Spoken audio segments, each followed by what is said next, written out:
Data by itself can be very dry and it can be hard to extract meaning. In its raw form, it also quickly overwhelms the human abilities to make any sense of it. So we use visualization, finding ways to present the information that are human readable and that to some extent makes the story the data tells clear.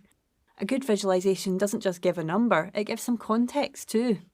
Visualization encompasses all the ways that humans interact with data, from a simple number or table to a more complex graph or chart through to a full dashboard or infographic.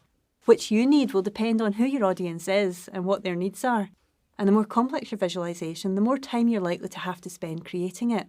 Visualization is an endpoint to an analysis, and there can be a need to work some things out yourself to really tell the story of your data.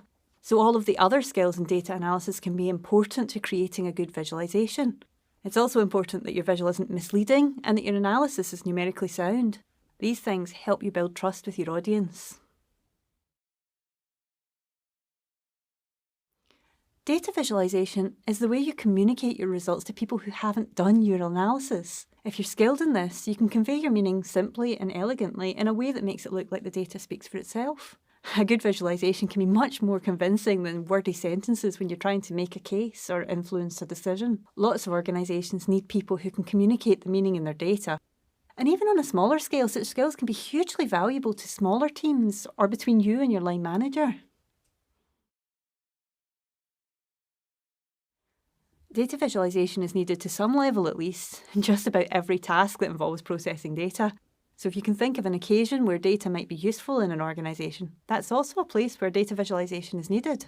To give some examples, organisations use data for a lot of purposes, such as to help them make decisions, to perform research, to identify ways of doing things better, or to understand their own operations. You might see an organisation looking at how to reduce their carbon footprint with data, or investigating whether a new piece of technology is likely to be valuable.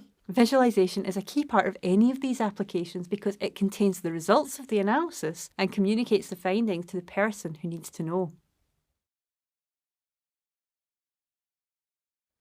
Data visualization skills start with the basics. You'll need to be good with numbers, good with computers, and being good with people can also help. General data analysis is taught by many universities at undergraduate and postgraduate level. This provides a strong and necessary foundation for data visualization. For creating a particular visualization, you'll need to choose a tool to use, and there are many options. You can create visualizations with tools like spreadsheets, dashboard tools like Tableau or Power BI, or you might want to use programming approaches like RShiny.